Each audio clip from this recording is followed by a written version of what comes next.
Alrighty, everybody, welcome back to Culz Reviews. It's that time of the year when it gets pretty cold outside, or the weather decides to not work with us when we're trying to film outside. Today it snowed pretty decently, at least 8, 10 inches more in some parts, depending where you are in Colorado. So we decided we'd stay in and watch a movie that kind of found thanks to an interview that we found thanks to Ghostbusters Open for Business that we found thanks to another interview. It's just a long chain. But yes, today we are talking Jurassic Dead, a film with quite a few people from Colorado. I think it was a Colorado production. I'd have to look. But as well as Nicole Goki, who you guys should at least have seen our interview with. So click that link above if you have not. As per usual, my name's Keegan. Joining me today is Matt. Sam. I loved how the microphone blended in with the background, Sam, because it just looked like you spoke into like an iceberg. I know. It's quite great. So, Jurassic Dead, Matt, first time watching this? Yes. Probably first and last. Well, first and last hot takes. Sam? My first time, but I would probably watch it again. It was also my first time watching it. I think I'm on the side with Sam on this one. I could see myself probably watching this at some point again, especially if I own it on Blu-ray, which is a high possibility knowing my collection. Sam, I mean, kind of, what are your initial thoughts with this one before we kind of get into the synopsis? Going into it with, like when you mentioned it was like a kind of a fan type film, I went into it with an expectation of like fan-filled things, but like honestly, it turned out more decent than I thought it was. I mean, like with most things, there's always like super cheesy parts, but there's also some kind of outlandish, ridiculous things that happen too. So that's my initial thoughts. Matt, what about you? Oh man, that was a tough one. I don't know about you guys. I didn't. It was hard to follow. I mean, the way it started, and then the middle changed up, then the end. It was like, okay, I don't know where we're at. What do we got? Dinosaurs, zombies, green-eyed aliens. It just was all kind of hubble bubbled, and like I think Sam, you said it, right? There were a few parts in the movie where all of a sudden, like the accuracy of the size of the dinosaur, where like the human hand from the arm to the hand looked like it was a bone inside a dog's mouth. In any other dinosaur, that would have been like floss in between its teeth or something. Um, so just inaccuracies, but I mean that comes with any like kind of low budget films where they're trying to work with what they have. But they several times throughout the movie, the dinosaur was really big or it was tiny, so it was kind of rough in that sense. It kind of had the similar effect of, I guess, like a Carnosaur film, where there's the animatronic in Carnosaur and then like the stop motion puppet they had, and it doesn't quite match up. So I could see that. My initial thoughts, yeah, the beginning was a little haphazardly edited, I suppose. I think this might have been their first movie, so not too harsh on that. But once they get into the base, and it does kind of get more Carnosaur-esque. Also, I don't know if this was like inspired. There's a actual book I read called Jurassic Dead about zombie dinosaurs. I don't know if this was like inspired by that, or if they were just like dinosaur zombies, just put them together. It wasn't terrible. The dinosaur in a way kind of reminded me. There's this old stop motion film like Prehistoric Beast or something. I'll have to look it up. It's I think Tippett did it. I'll have to look it up. But that's what the like Tyrannosaur-esque dinosaur kind of reminded me of. So Sam, do you want to kind of get into the I don't know, what is the plot? The plot of this bad boy? I mean, I think the plot of this is kind of like mad scientist-esque. The dude that like created a serum that like brought things back to life, or made it so that things kind of wouldn't die ever. It was kind of he created something that created things that would apparently keep the thing alive and still with like mental capacity, but like is basically undead essentially. I think like it was like supposed to be like some sort of weapon potentially, or the dude just wanted to have things that didn't die. The mad scientist, he worked for the military, but then he was out at college, and like the first day of his class, he's like, "Yo, you guys want to see me like reanimate this cat?" Basically. And the people were just like, "Oh, what is that?" And they were just like, "Did it like attack the kids?" Because like based on probably did. Yeah. Because based on everything else that happens, you're just like, probably got some of those kids. Because then he also gets like let go. In the most realistic looking hall. I was gonna say that probably reminded me a lot of Harry Potter. The hall that they were in. I was like, oh shoot, we're in the Harry Potter where Snape's being confronted by Quill, or Quill's confronting Snape. No, I said it right the first time. It was Snape who was confronting Quill, but it was the same hallway. I swear to it. Yeah, you weren't the only one that was like, Harry Potter has just done certain, like, you see certain architectural styles now, and you're just like, Harry Potter. Especially, like, anything in Europe, obviously. But True. What happens to this mad scientist? He walks out and then just gets, like, hit by a truck.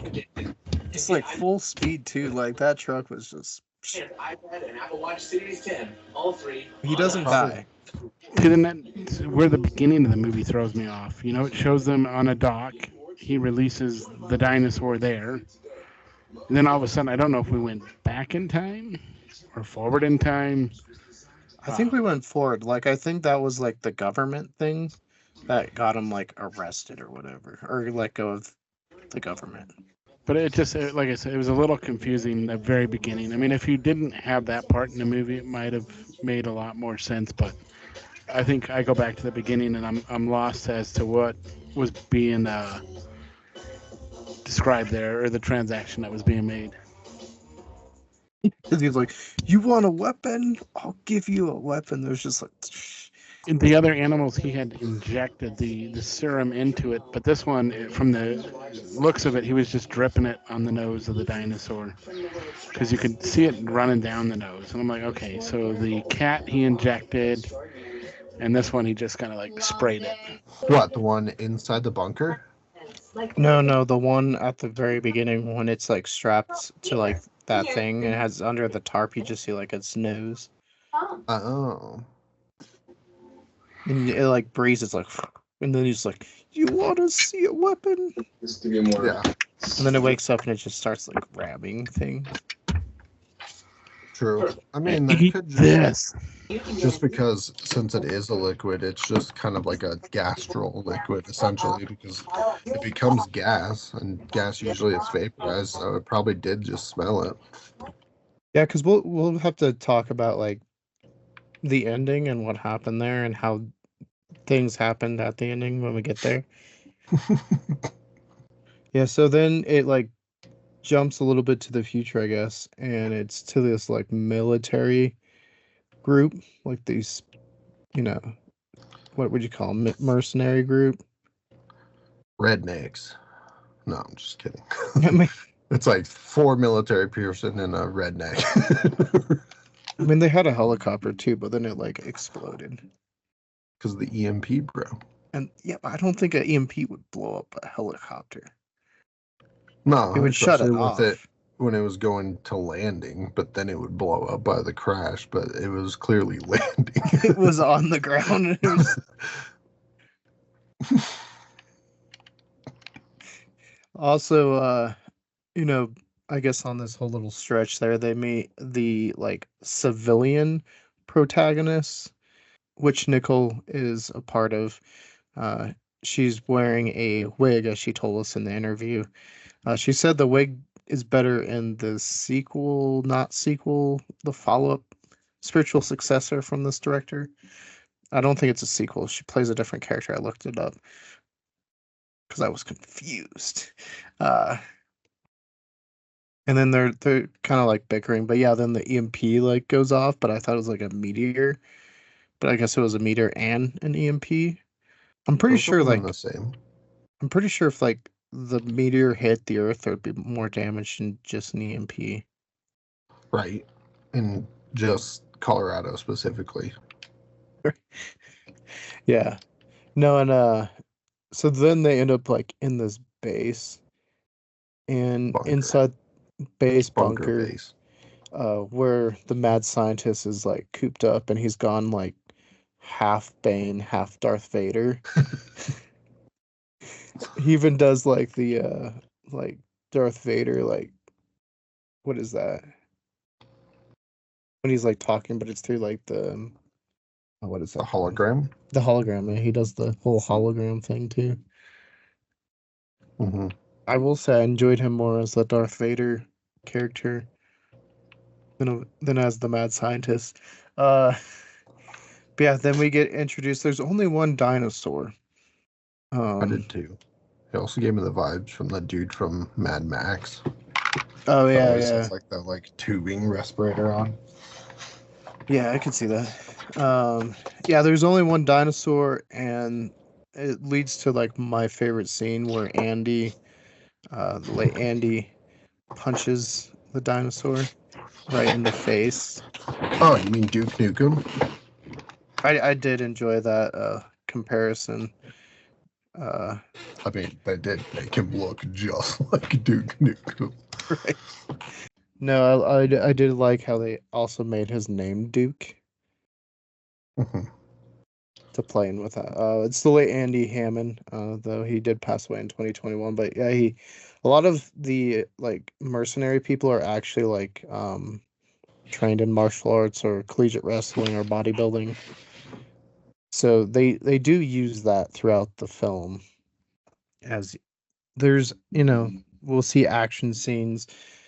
It does kind of spoil that only at the beginning, though, it says like 2 mercenaries die, or only 2 survived of the 5, and 1 talks.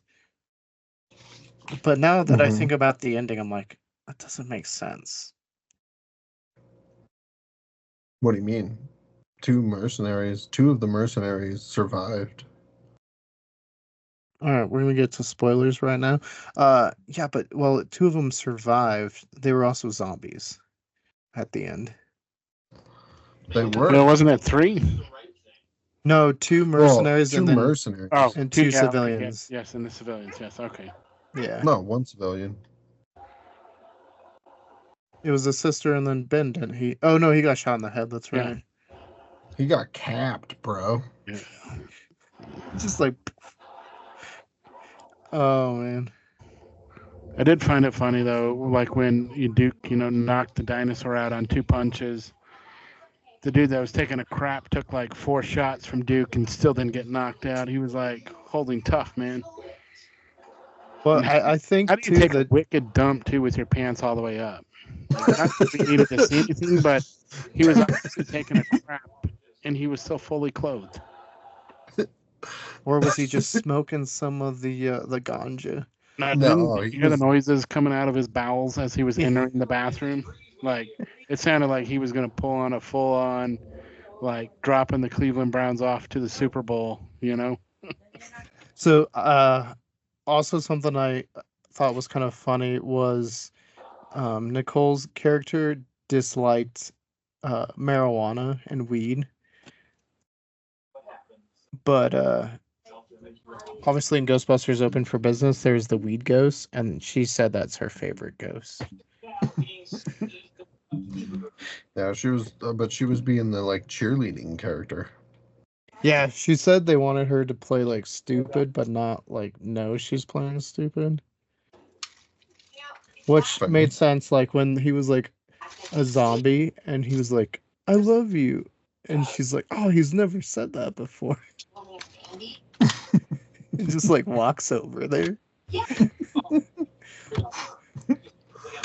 Oh man. Yeah, and then so the dinosaur infects a couple people, including Duke. Then the people infect the other. What? Poor Duke. I know. Favorite character of the whole movie. Especially after the scene where he like beat up the T-Rex. Which was a young Spinosaurus, so it makes sense. It wasn't a Spinosaurus. It's clearly supposed to be like a T-Rex. I would think a juvenile, because that container was awfully small. Well, I mean, it was a puppet, so they had to try to make it look big, which is hard. Probably, Duke knocking the dinosaur out on a couple punches. It's like, damn, in the throw. The guy's throwing some haymakers. Yeah, I did like that. That's by far my favorite scene. I enjoyed that. Or like when he became a zombie and he's just like walking out. It's like this fight style like music. I was hoping like he'd fight the T-Rex again. Well, dude, he turned into the dude from what was the movie Street Fighter? Yeah. The general or whatever he was. Well, and like he like was like stopping the like Hummer by himself. He was just like lifting it up. Mm-hmm. Sam, do you have a favorite scene in this one? Yeah, it was probably him punching out the T-Rex. Like, that was too good. Right. That's just one of those things you don't expect. Like I thought when he was like, "It's okay, guys, I'm gonna go take care of it," I thought I was gonna like just eat him. Or the other one would be like the Humvee scene. Like the whole Humvee scene where like they take out Duke and then they also take out the T-Rex. The scene with the mad scientist. What, the beginning scene or like the end? No, when he like gets like eaten, like the dinosaur In the just like like wheelchair. yeah. I mean, it was pretty comical. But I figured he knew that was either going to happen or he was going to be taken out by the explosion. Yeah, because at the end he was like, "My mortal body is gone." But I think that was like a pre-recorded message. But yeah, it kind of goes into it like you were saying, like he knew he was gonna like die, Mhm. which he seemed like he was having a hard time like talking, like he kept like coughing, then he couldn't walk. He just like sat there when the dinosaur like peered through the like opening. But yeah, then so 3 of the mercenaries die. One dies pretty quickly. Right when the gas comes on, he like transforms to a zombie, and then the other 2 die kind of towards the end, and then it's sort of similar with our civilians, and then it just ends up they get out to 2 mercenaries, 1 civilian, but they're all zombies. But she has the munchies. She's the zombie munchies. Yeah, and they have the dinosaur attached to the top of the Hummer. Yeah, they had the T-Rex head on top. Yeah. And they're like, "Oh," they said something about it, like the T-Rex is hungry, we gotta feed it. I was like, that's why I thought it was like the Jurassic Thunder's the other one. I thought that was like a direct sequel, but I don't think it is. So. The Jurassic Thunder. Right. This one was sort of hard to find because she said it was Z-Rex, and it's only promoted as like the Jurassic Dead, but I guess its original title was Z-Rex, the Jurassic Dead, also Zombie Rex. So there's lots of ways to find it. I was trying to find Sam, any other things you want to talk about while I look up the budget? Oh. Where they think just pulling that cord to like stop the system would have worked. Yeah, I don't know. There was some lots of good comical things. Yeah. Yeah, I know it's listed as a horror, but there's definitely some comical things, and it's better than some movies we've watched for sure. Or did they release another dinosaur? Because there was like another container that opened, like Yeah. towards the end. Yeah, there was like that, like set up for maybe like a sequel, but like I said, I don't think Jurassic Thunder is a sequel to this one. Maybe they throw King Kong into the mix. We got an ape that comes to life too now. Ooh. Hey, we're just signing up. Eventually, we're gonna do the whole Anaconda Lake Placid verse that ends in Anaconda versus Lake Placid. So it's a real thing. Exciting stuff. I mean, the first of both those aren't bad, and then it just goes downhill from there. Matt, any other scenes you want Heard to talk that about? before, Keegan. You've seen Anaconda and Lake Placid, like You've seen both. No, I have not. You've not seen either of them? How, No. Sam? How have you not seen either? Gosh, man. Yeah, what's up with that? Sam, you in Quite movies, simple. man. Hey, have you seen Poltergeist yet? Nope. Gee, come on, man. Oh, come on! Yeah, come on. It's very timely. We need to talk about it. Zach Bagans is investigating. The Poltergeist has. Crazy, right? No, as far as the rest of the movie goes, like I said, I'm not a huge fan of it. I mean, there were a few scenes that were comical, funny, but the dude knocking out the dinosaur Duke was one of them. And then just trying to follow along with the not main character, but the villain, I guess you call him. If he had the serum injected in him, why was he attacked by the dinosaur? Because the dinosaur didn't attack any of the other zombie-like characters. It's almost like they sensed when they were like on the same team, but dinosaur wasn't messing around. We'll see. Now we got to get people involved in this movie and talk to them. Be like, so what was going on in that scene? Right. Let's call some of the actors in. We'll call Nicole back. Be like, yo, how did that zombie work? Like, did they like work together? Did they not? Like, what was going on? Good.